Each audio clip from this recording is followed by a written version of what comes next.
Econ students, this is Miss Haley recording somewhere at King's Academy, and here's your Blitz video about problems and benefits from inflation. These I think are really interesting, not just because I think that not just understanding a concept, but how it's actually impacting real life is important, but the names of these costs of inflations are kind of funny.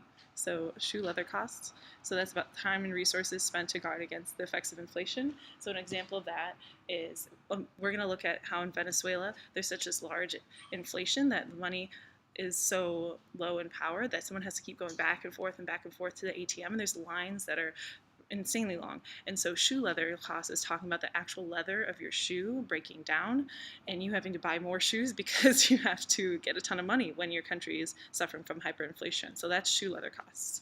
Money illusion, as you can probably also tell from the term, it's when you are misinterpreting the actual changes as real changes. So you're seeing changes of money within your year and you think that that means that everything, all the money, all the prices are becoming more expensive. So for example, I go to Fatty Dabs a lot, and if a burger costs 15 JD, I might say, oh my goodness, like these are real changes in prices, and there's this intense amount of change, and I won't be able to support myself. But at the same time, it's just a nominal change. If wages and all other prices are increasing, so there's a huge change in the burgers, but also I get paid maybe 70,000 JDs a year, and everything else is also rising, that there's real changes like across the board, then the money illusion is deceiving me. I can still buy that burger. I still have enough money for that.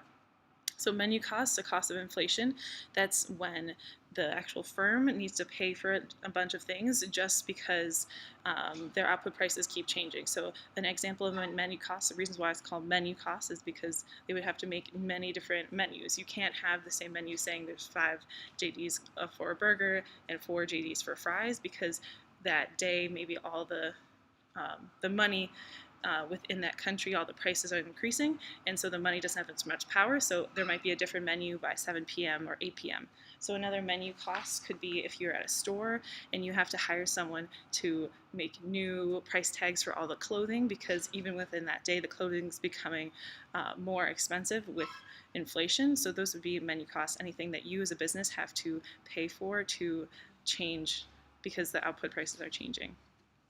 And so then the next few things have to do with not just businesses and your individual purchases, but then also the future. So future price level uncertainty is this idea that inflation makes long-term investments risky. And so we're going to talk about loans and loan markets later, but have this idea that if there's an increase in inflation, that people have the question, they question whether the money is actually powerful or what's going to happen in the future, so people don't want to make long-term loan choices. And then wealth distribution.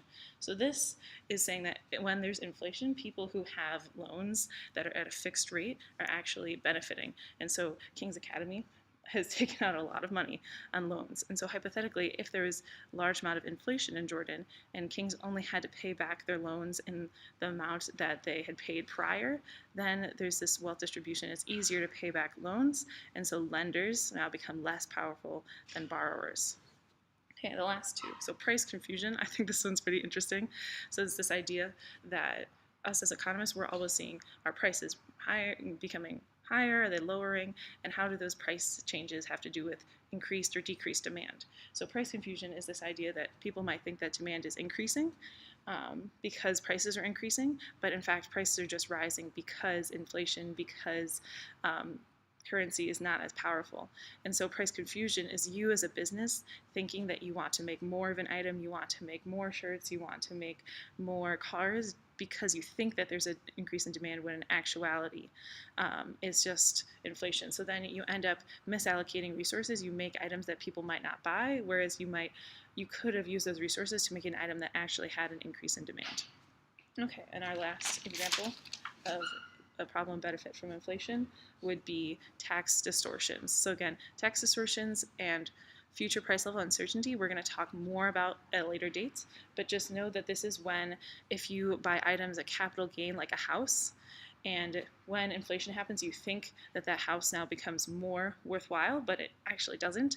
You are hit with a larger tax burden than you can actually pay for. And so this relates a lot to the Great Recession and the housing bubble, and this idea of not fully understanding how much your capital gains are worth. Okay, and then one last thing, so this idea of unit accounts, that usually money and currency is thought of as this unit of account, like a unit of measurement, that you can guarantee how much that specific dollar is worth, that a dollar bill is worth a dollar of money. But as inflation occurs, this idea of currency being a consistent unit of account is then lost. So thank you all for listening to this Blitz video, and I'll see you all soon. I'll quit out now.